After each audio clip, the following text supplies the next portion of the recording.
बांग्लादेश। जी हाँ, दरअसल कई दिनों से चल रहे प्रोटेस्ट ने बांग्लादेश का ऐसा हाल कर दिया है कि वहाँ की पीएम शेख हसीना को अपनी 15 साल की सत्ता सिर्फ 45 मिनट में ही छोड़नी पड़ गई।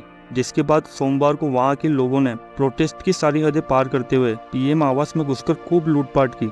तो वहीं वहाँ के सांसदों और दफ्तरों मंत्रियों के घरों पर भी हमला और आगजनी की गई, जिसमें से बांग्लादेश में 4 हिंदू मंदिरों को भी निशाना बनाया गया। दरअसल इस घटना के बाद पूरी दुनिया की नज़रें मुस्लिम मुल्क बांग्लादेश पर टिकी है। चलिए आगे जानते हैं कि आखिर ये दंगों के पीछे ऐसा क्या कारण रहा होगा जिसने वहाँ की सरकार ही गिरा दी।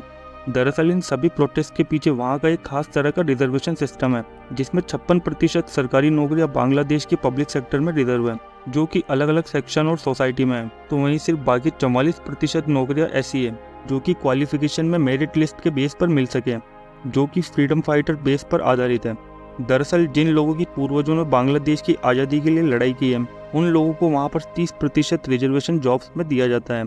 तो वहीं 10% वुमेन्स के लिए कोटा सिस्टम है और 10% बैकवर्ड डिस्ट्रिक्ट जिला कोटा है। तो 5% रिजर्वेशन माइनॉरिटीज़ के लिए है और 1% कोटा फिजिकल डिसेबिलिटीज़ के लोगों के लिए है, जो कि करीब 56% हिस्सा है कोटे का।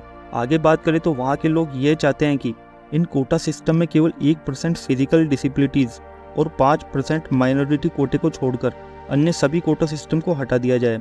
जिसके बाद वहाँ पर प्रोटेस्ट अब एक सरकार के विरुद्ध मानो जैसे जंगी छिड़ गई हो। जिसके बाद बात इतनी आगे बढ़ गई कि वहाँ की पीएम शेख हसीना को अपना ही देश छोड़कर भागना पड़ा। तो वहीं बांग्लादेश की कमान अब वहाँ की आर्मी के हाथ में चली गई। दरअसल पाकिस्तान से अलग होकर बांग्लादेश बना है, लेकिन दोनों ही देशों की किस्मत कई बार एक जैसी रही, जैसे सेना के हाथों में सत्ता की डोर चली जाना और नेताओं का कठपुतली बन जाना।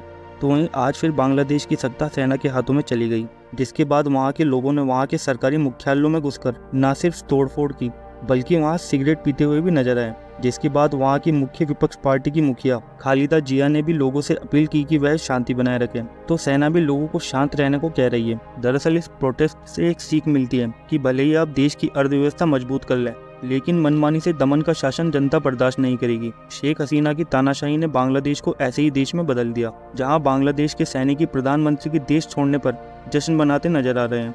जहां बांग्लादेश के सुरक्षा बलों ने शेख हसीना के ढाका से जाने की कुछ ही देर बाद में तस्वीरों को हटा दिया और कहा कि फिलहाल सत्ता अब सेना के हाथों में। तो वहीं जनता ने मुजीबुर रहमान की मूर्ति भी तोड़ दी, जिन्होंने 1971 में बांग्लादेश को आज़ादी दिलाई थी। बांग्लादेश के लोगों ने जिन्हें राष्ट्रपति की पदवी दी थी, और अब वहाँ के लोग उसी मूर्ति का खंडन कर रहे हैं जिसकी बेटी शेख हसीना है। तो दोस्तों आज की इस वीडियो को हम समाप्त करते हैं। वीडियो अगर जरा भी पसंद आए तो लाइक और चैनल को सब्सक्राइब जरूर कर देना। जब तक के लिए जय हिंद, जय भारत।